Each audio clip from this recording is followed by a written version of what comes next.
Internet puisse s'installer dans un pays et se faire un chiffre d'affaires de plus de 100 milliards l'année. C'est incommensurable. Bénéfice, pas le chiffre d'affaires. Des bénéfices de plus de 100 milliards l'année. C'est incommensurable. Et cela ne me perd ce qui n'est pas le cas. Tenez-vous par exemple.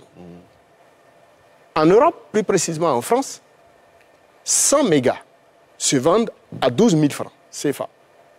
En Côte d'Ivoire, on nous vend les 100 mégas à 50 000 francs CFA. C'est inacceptable. 100 gigas à 12 000 francs et ici 100 gigas à 50 000 francs CFA. Ce qu'ils ne font pas chez eux, ils viennent faire ça chez nous. C'est ça que je n'admets pas.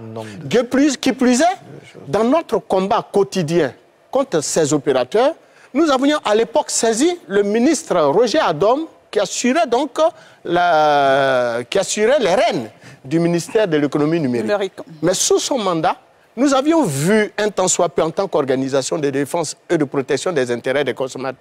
C'est une observation que je voulais faire. À dire vrai, le secteur des télécommunications est devenu sous nos cieux un genre d'or noir où les gens viennent, ils s'installent en moins d'1 an, ils sont multimilliardaires. Comment un opérateur économique du secteur des téléphonies mobiles et de l'Internet puisse s'installer dans un pays et se faire un chiffre d'affaires de plus de 100 milliards l'année? C'est incommensurable. Bénéfice, pas le chiffre d'affaires. Des bénéfices de plus de 100 milliards l'année. C'est incommensurable. Et cela ne me perd pas. Ce qui n'est pas le cas. Tenez-vous par exemple. En Europe, plus précisément en France, 100 mégas se vendent à 12 000 francs CFA. En Côte d'Ivoire, on nous vend les 100 mégas à 50 000 francs CFA. C'est inacceptable. 100 gigas à 12 000 francs et ici 100 gigas à 50 000 francs CFA. Ce qu'ils ne font pas chez eux, ils viennent faire ça chez nous. C'est ça que je n'admets pas.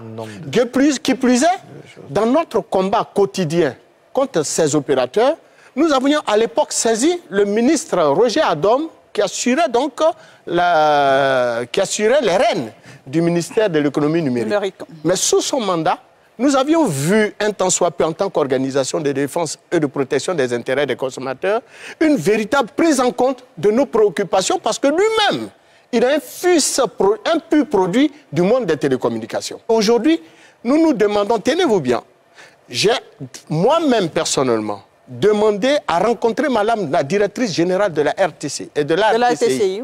L'on nous a donné des assurances que nous serons reçus.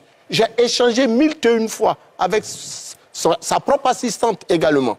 Jusqu'à ce jour, depuis sa nomination, nous continuons d'attendre.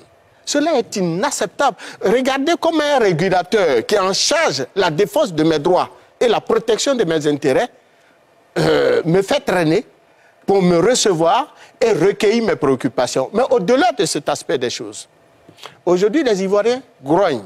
Mais c'est tout à fait indiqué, c'est tout à fait normal. On nous a trop volé. Et il faut que le gouvernement, à travers soit le ministère de l'économie numérique, veille justement à une véritable régulation du secteur des télécommunications. On ne peut pas prendre un dentiste et venir le déposer à la tête de la RTCI comme président du conseil de régulation. Un dentiste à quel niveau de formation dans son cursus universitaire en matière de régulation des marchés publics?